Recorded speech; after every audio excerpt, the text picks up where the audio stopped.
देखिए यहाँ पर स्पेशल इंग्लिश क्लास नंबर 9 है और यहाँ पर हम लोग कवर करने वाले हैं सेंटेंस। अब देखिए सेंटेंस में क्या होता है, ये शब्दों का समूह होता है, ग्रुप ऑफ वर्ड्स होता है, ये सबको क्लियर है। अच्छा, हम लोग बचपन में ये दो बेस पर डिफिनेशन याद करते थे, a group of words that makes us a complete sense is called sentence, यही चीज। लेकिन सेंटेंस में कंडीशन और होती है, सेंटेंस एक डिफिनिट ऑर्डर में होना चाहिए, बड़े काम की चीज है, याद रखना। सेंटेंस क्या होना चाहिए, एक डिफिनिट ऑर्डर में होना चाहिए। हिंदी वाले सेंटेंस का जो ऑर्डर होता है, सब्जेक्ट के बाद में ऑब्जेक्ट अदर, इसके बाद में वर्ब लिखा जाता है। लेकिन जो इंग्लिश वाले सेंटेंस का ऑर्डर होता है, सब्जेक्ट प्लस वर्ब, इसके बाद में अदर ऑब्जेक्ट लिखा जाता है। क्लियर है? ये आपको ऑर्डर याद रखना होगा। अच्छा, एक फायदा और होगा, जैसे अगर मैं बात करूं सेंटेंस की, सेंटेंस को आप तोड़ोगे, काटोगे, पीटोगे, मारोगे, लतियाओगे तो सेंटेंस भाई दो भाग में टूट जाएगा। यानी कि अगर हम बात करें सेंटेंस के पार्ट कितने होते हैं, तो आपको सीधा सीधा बोलना सेंटेंस के 2 पार्ट होते हैं। लेकिन लेकिन लेकिन सुनो, कहानी अभी बाकी है। यहाँ पर जाने के पहले मैंने कहा शब्दों के ग्रुप को सेंटेंस कहते हैं। इसका मतलब अगर मैं एग्जांपल में लिखूं, आई सा अ लायन, मैंने एक शेर देखा, तो आप कहोगे एक शब्द, 2 शब्द, 3 शब्द, 4 शब्द, क्या है सेंटेंस है? आप कहोगे हाँ बिल्कुल सेंटेंस है। अगर मैं कहूं आई सा मैंने देखा, अब मैं पूछूं क्या है सेंटेंस है? ये भी तो ग्रुप है भाई, 2 शब्दों का समूह है कि नहीं? अगर मैं कह देता हूं इन आ फॉरेस्ट, एक जंगल में, क्या ये सेंटेंस है? ये भी तो भाई शब्दों का एक ग्रुप है, 1 2 3 शब्द का ग्रुप है। क्या ये सेंटेंस है? अगर सेंटेंस नहीं है तो है क्या?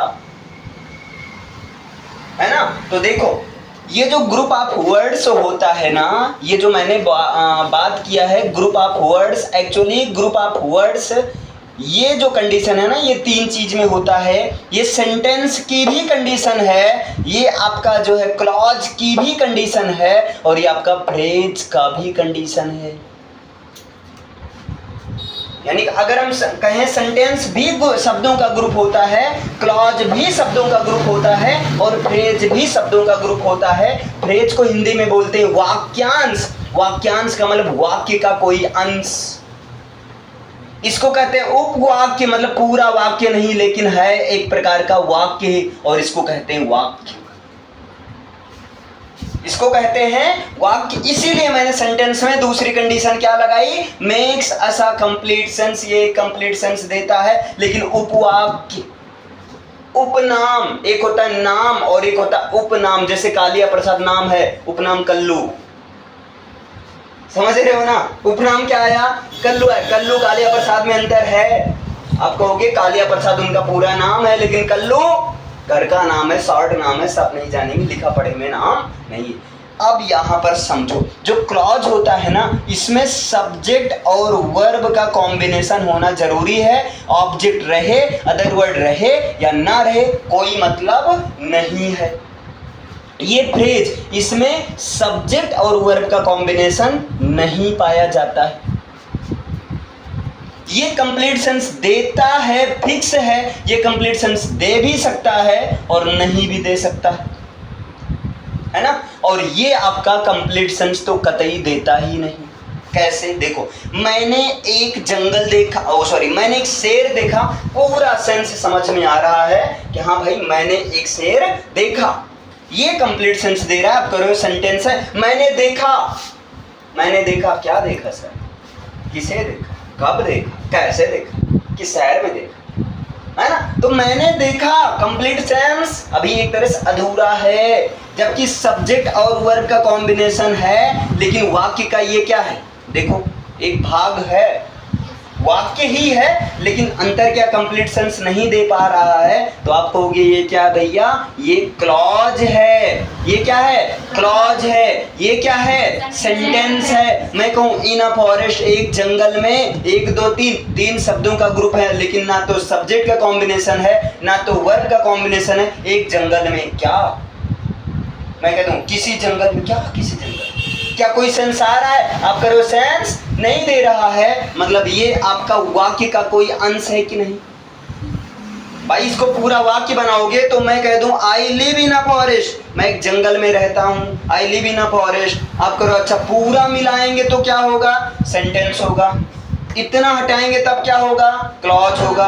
अगर इतना लिखेंगे इन अ फॉरेस्ट तब ये वाक्य का एक अंश है, लेकिन यहाँ सब्जेक्ट और वर्ब कहीं है, सब्जेक्ट वर्ब का कॉम्बिनेशन है, नहीं है। क्या कंप्लीट सेंस दे रहा है, कंप्लीट क्या आधा भी सेंस नहीं दे रहा है। एक जंगल में, क्या जंगल में भाई, मंगल होगा का, कुछ तो होगा, लेकिन पता नहीं है। मतलब आप कहोगे ये है फ्रेज, ये क्या है, फ्रेज। अब बताओ याद रहेगा ना, सेंटेंस, क्लॉज, फ्रेज, तीनों चीज आपका शब्दों का समूह होता है, लेकिन तीनों में अंतर है। सेंटेंस की कंडीशन क्या है, ये कंप्लीट सेंस में होना चाहिए और एक डिफिनिट ऑर्डर में होना चाहिए, है ना, सब्जेक्ट वर्ब, इसके बाद ऑब्जेक्ट या अदर। लेकिन आपका क्लॉज की कंडीशन क्या है कि सेंस में सब्जेक्ट वर्ब का कॉम्बिनेशन होना चाहिए। ये कंप्लीट सेंस दे भी सकता है और नहीं भी दे सकता। अगर कंप्लीट सेंस देगा तो क्लॉज किसकी तरह काम करेगा, आप कहोगे सेंटेंस की तरह काम करेगा,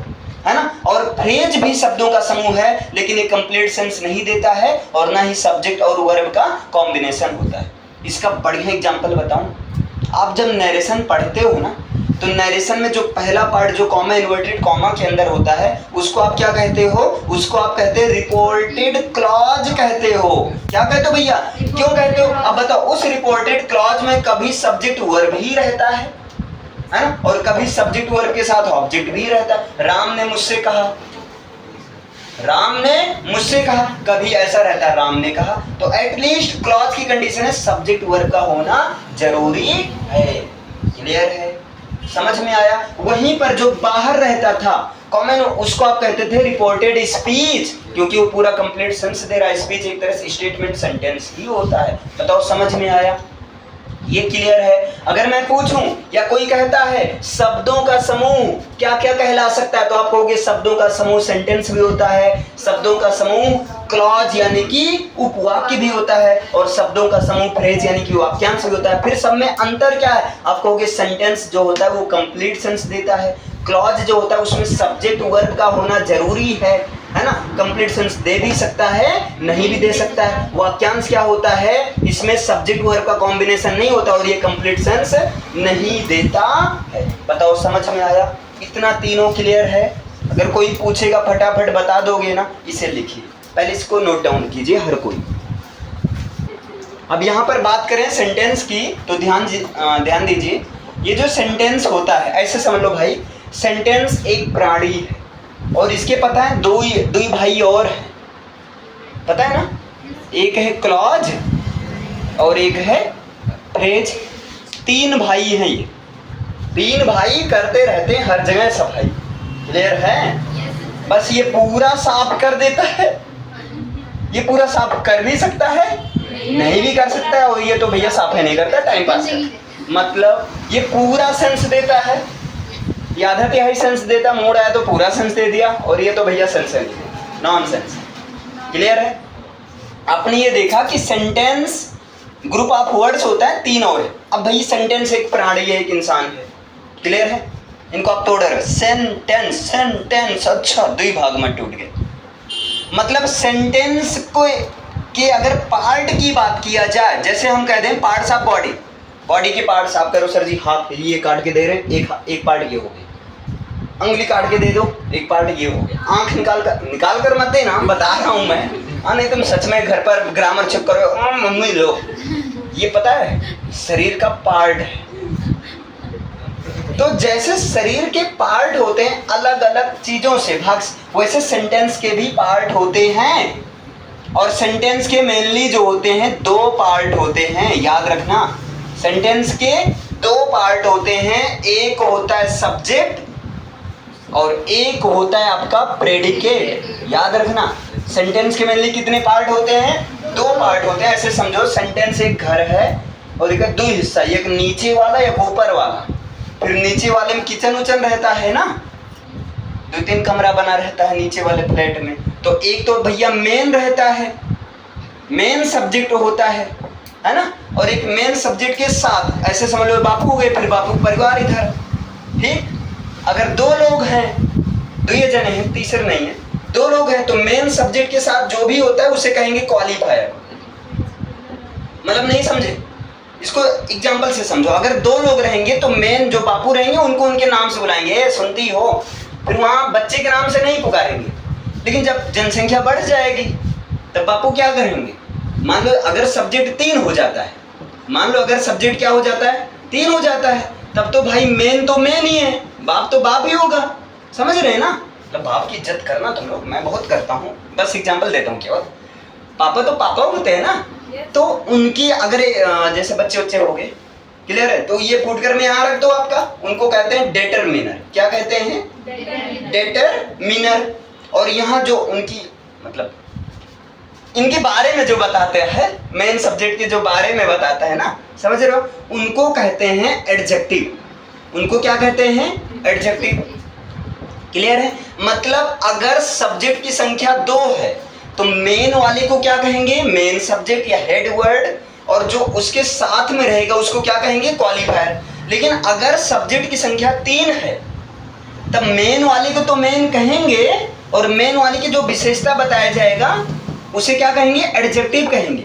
और जो बचेंगे उन सबको क्या कहेंगे? डेटरमिनर कहेंगे। डेटरमिनर में अगर स्पेशली ए एंड द आ जा रहे हैं तो ए एंड द को डेटरमिनर ना कहकर इनको कह दिया जाता है आर्टिकल कह दिया जाता है। क्लियर है? इनको क्या कह दिया जाता है? आर्टिकल कह दिया जाता है। बोलो, इतना याद रहेगा ना? अच्छा, अब क्या हुआ, मान लो इनके घर रिश्तेदार आ गए, ये तो इनका परिवार हो गया, समझ रहे हैं?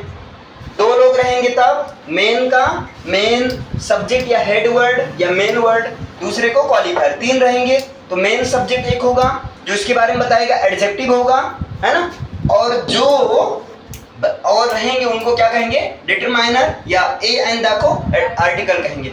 अब क्या होता है, अगर इनके घर कोई रिश्तेदार आ जाता है, इनके घर कोई रिश्तेदार आ जाता है तो उसे कहते हैं फ्रेज कहते हैं। उसे क्या कहते हैं भैया? फ्रेज कहते हैं। और फ्रेज में कहते हैं क्या? तो एडजेक्टिवल फ्रेज कहते हैं। फ्रेज में क्या कहते हैं? एडजेक्टिवल फ्रेज कहते हैं। एक एग्जांपल दिया जाए, जैसे देखो, अगर मैं कहता हूं a beautiful girl in my room, मेरे कमरे में एक सुंदर सी लड़की मतलब आ रही है, इज कमिंग, आई नहीं है, आ रही है। अब यहाँ पर आप देखो, आपने कहा अच्छा मेरे कमरे में सुंदर सी, मतलब इन सब के बारे में बात हो रही। ये पूरा ओवरऑल क्या है? आप कहोगे ये पूरा ओवरऑल सब्जेक्ट है ना। मेन कौन है? लड़की है, तो ये क्या हो गया? मेन सब्जेक्ट हो गया। ये इनके बारे में है तो ये क्या हो गया? एडजेक्टिव हो गया। अच्छा, ये क्या होगा? चाहे आप डिटरमिनर बोलो, अगर आप एकदम डिफाइन करना चाह रहे हो तो इसको बोलेंगे आर्टिकल, चूंकि डिटरमिनर में ए एंड द आ जाएगा तब उसे आर्टिकल। अच्छा, ये जो बच्चा इन माई रूम, ये भाई एक तरह सब्जेक्ट के ही बारे में तो बता रहे हैं लेकिन फ्रेज के रूप में आए हैं। देखो, इन माई रूम, इसलिए इसको क्या कहेंगे? एडजेक्टिवल फ्रेज कहेंगे। इसको क्या कहेंगे? हाँ, एडजेक्टिवल फ्रेज कहते हैं। बोलो, इतना क्लियर है? अब याद आया मैंने फ्रेज क्यों बताया। और पहला चैप्टर जो आपके यहाँ है यही है आपका भैया। पहला चैप्टर में आपको यही चीज बताया गया है। अगर आप ध्यान दिए होंगे, एक्सरसाइज भी है ग्रामर की, जब बुक ओपन करोगे तो वहाँ फील करने के लिए आता है। कैसे आता है ये भी अभी बता रहा हूँ। वहाँ पर पता है कैसे आएगा?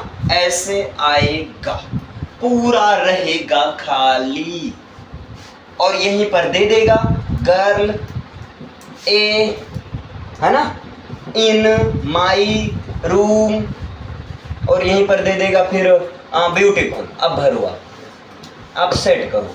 क्वेश्चन देखे होगे आप लोग? Yes sir. इसी तरह से तो आता है स्कूल में। Yes sir. अब आप दिमाग लगाओ। तो आपने दिमाग लगाया कि भैया सबसे पहले ये ऑर्डर क्या चलता है? Determiner, adjective, main word. ठीक है, डिटरमिनर कौन है? आप कहोगे मेन को पहले खोज लेते हैं, मेन को सेंटर में कर देते हैं। ठीक है, समझ रहे हो? मेन को दुल्हन महारानी सेंटर में होगी। दुल्हन कैसी है? सुंदर है, तो इनके बाद लिख दिए। क्लियर है? कितनी है? 1 है कि 1000? एक है, एक यहाँ लिख दिए। कहाँ पर है? In my room. मेरे कमरे में है, इन माई रूम। अब कुछ देखने जाएंगे, सच में है क्या? अच्छा, समझ में आया? तो ये पूरा सब्जेक्ट का पोर्शन आपने डिसाइड किया कहाँ पर कौन है, समझ में आया भैया? तो यानी कि हमने सीधा, आप ये समझो कि अगर आपका सब्जेक्ट 2 है तो उसमें पहले वाले सब्जेक्ट को क्या बोलेंगे? मेन सब्जेक्ट, और दूसरे वाले को क्वालिफायर। सब्जेक्ट 3 है तो पहले वाले को क्या बोलोगे आप? डिटरमाइनर, और उसमें अगर ए या एन आ जाता है तो इसको क्या बोलोगे आप? आर्टिकल बोलोगे। बताओ समझ में आया? क्लियर है? और जो बचा रहेगा इन माय रूम या इस तरह से फ्रेज की तरह रहेगा, उसको क्या बोलेंगे? एडजेक्टिवल फ्रेज बोलेंगे। अच्छा, जो प्रेडिकेट होता है, प्रेडिकेट में मेन क्या होगा? आप कहोगे मेन 2 चीज होगा, एक तो वर्ब होगी, है ना, और एक होगा आपका ऑब्जेक्ट होगा या अदर होगा। भाई ऑब्जेक्ट होगा या अदर होगा, यही तो होगा ना? क्लियर है? अभी जो मैंने एग्जांपल लिखा था, अगर मैं फिर से रिपीट करूं, आप उसमें अच्छा एक चीज और है, ऑब्जेक्ट में याद रखना, ऑब्जेक्ट में अगर जिंदा इंसान है तो बताओ जिंदा इंसान को डायरेक्ट मारोगे कि इनडायरेक्ट मारोगे? डायरेक्ट मार दोगे और जेल हो जाएगी। डायरेक्ट नहीं मारने को, और वैसे ऐसा काम ही मत करना। हाँ नहीं, ठीक है? जो ऐसे समझो, जो जिंदा रहेगा यानी कि ऐसा ऑब्जेक्ट जो लिविंग रहेगा उसको हम डायरेक्ट नहीं मार सकते। तो जिस ऑब्जेक्ट से लिविंग्स का पता चले उसको कहते हैं इनडायरेक्ट ऑब्जेक्ट कहते हैं। बोलो क्लियर इतना? और जिस ऑब्जेक्ट से नॉन लिविंग्स का पता चलेगा तो नॉन लिविंग्स को कैसे मारेंगे? डायरेक्ट मार देंगे। किताब को मारना, जला दो, आग लगा दो, चीखेगी नहीं, चिल्लाएगी नहीं, जेल नहीं होगा, कुछ नहीं होगा, है ना? लेकिन डायरेक्ट को आग में जला दोगे ऐसे? हाँ भैया जलाते हैं, तुम्हें तो प्यार से जलेगा, मजा आ रहा है, ऐसा तो कुछ नहीं होगा। तो नॉन लिविंग्स क्या होगा? उसको डायरेक्ट मारा जा सकता है, ये समझने के लिए बता रहे हैं। तो जिस से नॉन लिविंग का पता चले वो क्या होता है? आप कहोगे वो होगा डायरेक्ट ऑब्जेक्ट। यानी कि ऑब्जेक्ट आपका कितने तरह का? 2 तरह का, एक तो डायरेक्ट, एक तो इनडायरेक्ट। अब जैसे देखो, ध्यान से देखो, अब लड़की वो क्या कर रही है? कुछ हरकतें करने लगी। क्या हरकत कर रही मैं बता रहा हूँ। देखो, आ ब्यूटीफुल गर्ल इज गिविंग, वो दे रही है, मी आ पेन, एक सुंदर सी लड़की मुझको एक पेन दे रही। खुश हो जाओ भाई, जलन हो रही है क्या? अभी यहाँ पर देखो, अच्छा नहीं, वो मेरे कमरे में वो पेन दे रही। इन माई रूम, मेरे कमरे में जो है वो क्या कर रही है? इज गिविंग आ पेन, ये समझने के लिए बता रहा हूँ। देखो अब ध्यान से, is giving me a pen, मुझे एक पेन दे रही, तुमको नहीं दे रही। क्लियर? अब यहाँ पर आप देखो, आप कह रहे हो ये गर्ल मेन है, तो ये क्या हो गया? मेन सब्जेक्ट हो गया। ये सुंदर है, गोरी है, काली नहीं है, ठीक है, हमसे क्या मतलब है? ठीक है, तो आप कह रहे हो ये एडजेक्टिव हो गया। बताओ समझ पाए इतना? एक है कि 1000 है, एक है बेचारे, ठीक है, तो ये क्या हो गया? आर्टिकल हो गया डिटरमाइनर। डिटरमाइनर जो आपकी इच्छा हो कह दो, अपनी अपनी श्रद्धा, ठीक है? अच्छा, ये कहाँ पर है? इन माई रूम फ्रेज के रूप में है, तो आप कह दोगे ये क्या है? एडजेक्टिवल फ्रेज है। अच्छा, इज गिविंग ये क्या है? वर्ब है। वर्ब में ये हेल्पिंग वर्ब है, ये मेन वर्ब है, तो ये आपका ओवरऑल क्या है? वर्ब है। क्लियर है? किसको दे रही है? मुझको। तो जो ऑब्जेक्ट होता है किसे, किसको, किससे, है ना, का आंसर होता है। ऑब्जेक्ट जो होता है किसका आंसर होता है?